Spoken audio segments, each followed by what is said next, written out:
Ladies and gentlemen, please welcome on stage former Nottingham Forest double-winning European Cup captain, Mr. John McGovern, everybody.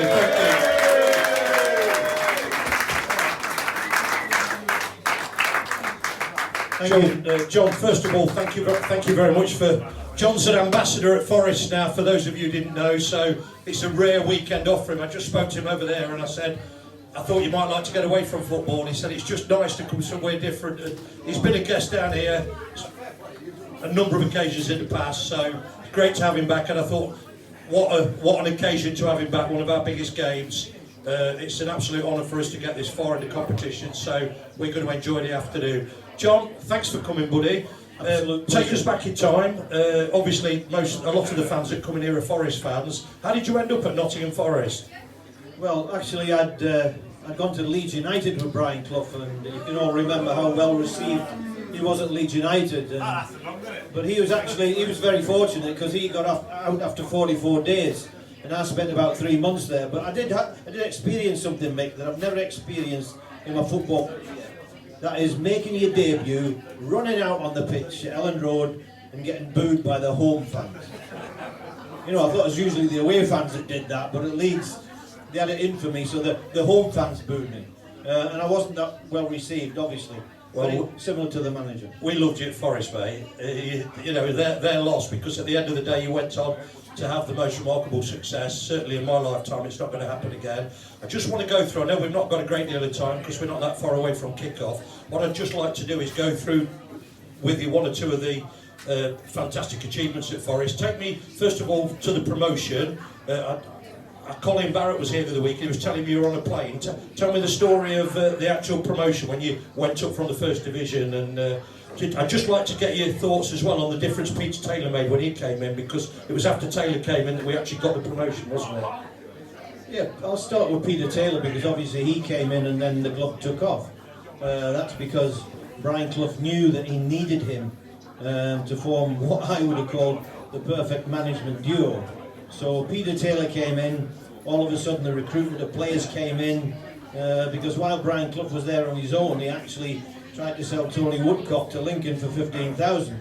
And as a player, even I recognised Tony Woodcock's a very talented player. Why the hell are we trying to sell him to Lincoln Town? So the guidance came in from Peter Taylor regarding the recruitment, and obviously we started to sign players that went on to become household names. So very important that Clough got back with Taylor, and strangely enough, I think if he'd been with him at Leeds United, he might have stood half a chance there of doing a job. So he came in, obviously once we got promoted, very lucky actually the very last game of the season, because I think we played Millwall at home. Their fullback headed an own goal, we won 2-1, and enabled us to scrape up third in the promotion race. And then obviously we went on to greater things by winning the league championship by 7 points clear, in those days obviously 2 points for the win. So a remarkable turnaround literally within 2 years at Nottingham Forest Football Club.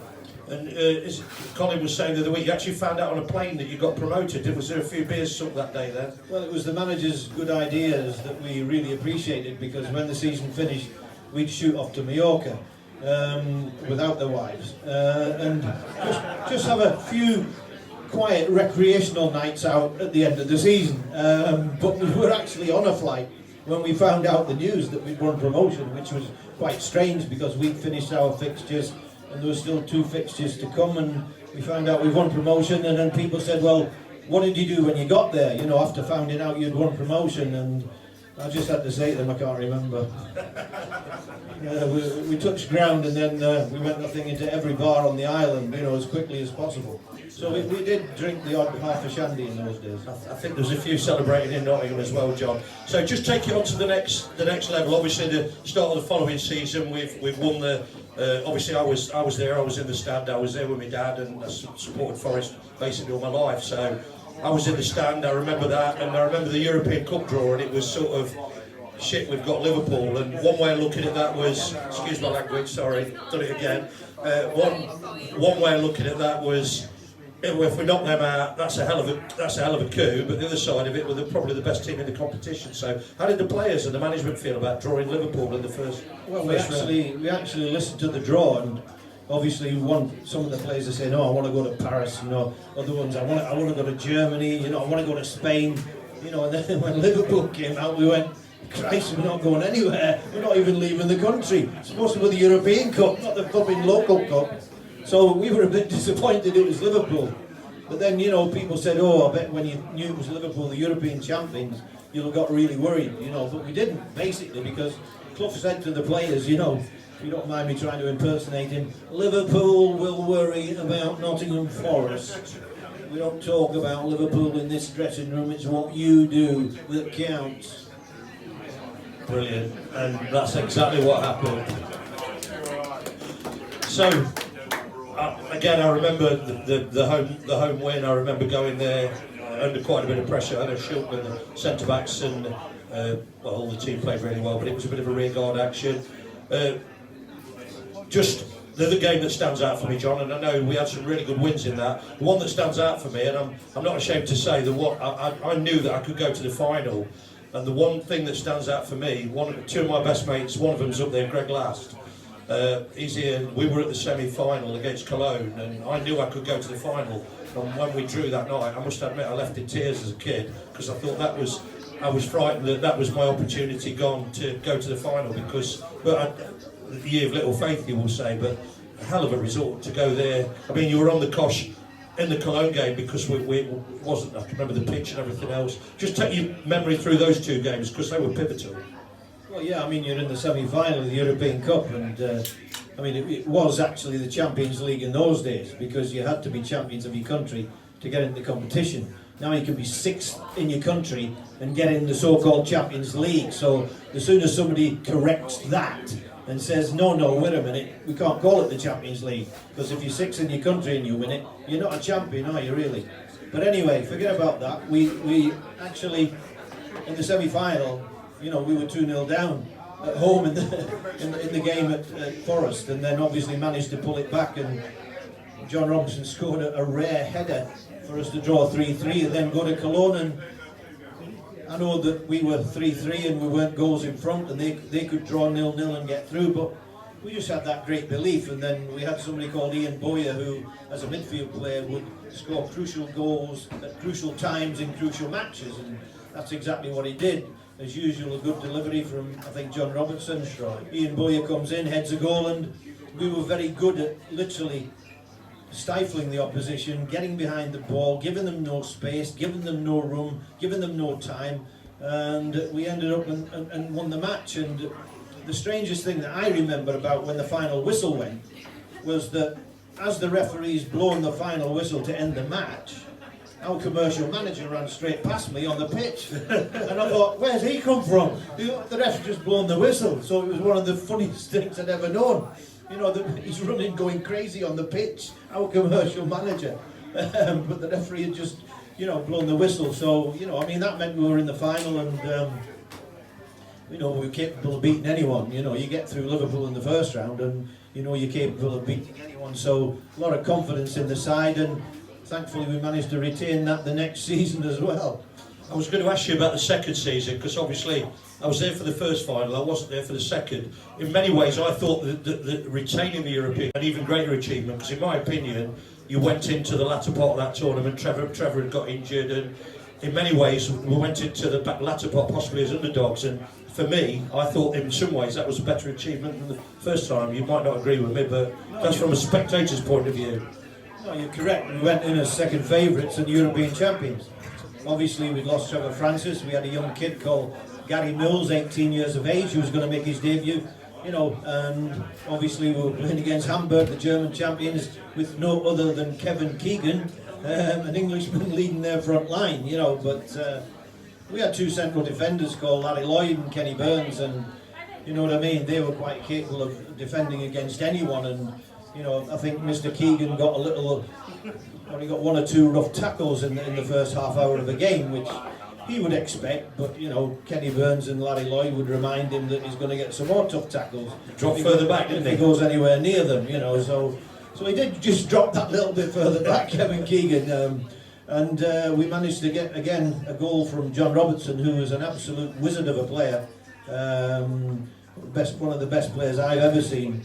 as good with his left foot as he was with his right foot, brilliantly confident, and he would produce a goal or produce a cross that would get us a goal so consistently that, you know, he was certainly one of the best players around in the league at that time. So we got a goal in front again from him, and then after that it was trying to hang on, because the week we'd had in Mallorca before it, with no training and no curfews, took a little bit of a toll on us in the last quarter of an hour of that European Cup final.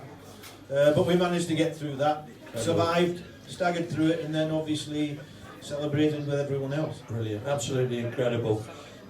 My lad said to me the other day, this is fascinating, my lad said to me the other day, did Forest enter the Super Cup then, Dad, when they won? I said, yeah, they won in the Super Cup as well. And how many people here knew who Forest actually beat in the Super Cup? Go on, shout it out. Barcelona. My lads, what? Barcelona? I said, yeah, they beat Barcelona. What's your memories of that, John?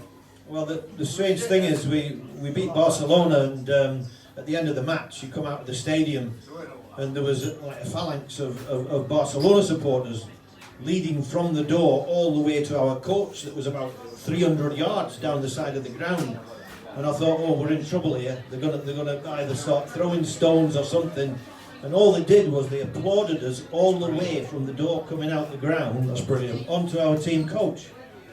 The following year, when we went to Valencia and we actually lost, they threw bricks at us, they threw bricks at the bus, they smashed the windows on the bus, and we were lucky to get out of there alive.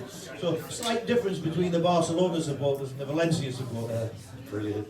So I've got a couple more questions for you, but at the end of the day, it would be incorrect for me to let you leave without telling us. A couple of the lads have asked for a Brian Clough story. I know you could tell a lot, but if you could just tell us a nice one, John, while you're here as our guest today, that'd be fantastic.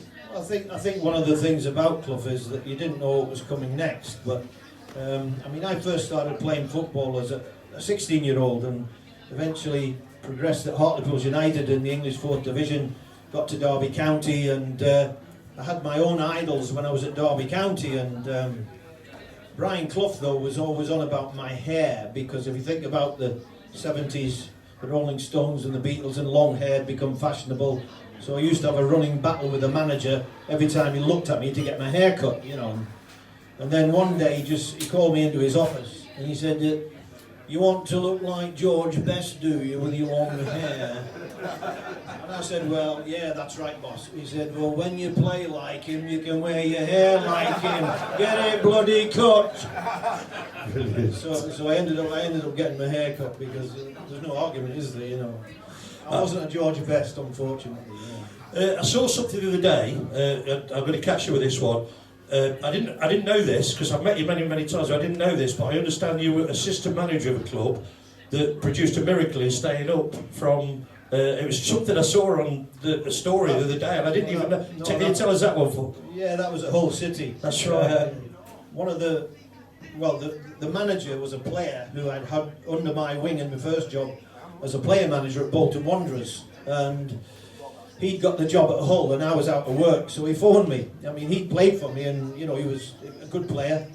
I gave him respect, so he phoned me and said, "Would you come and manage at Hull City?" And they were 5 points behind everybody at the bottom of the league, so they were 5 points adrift at the bottom of the league. And I said to him, "Well, how long's the contract?" And he said, "Well, it might be a week,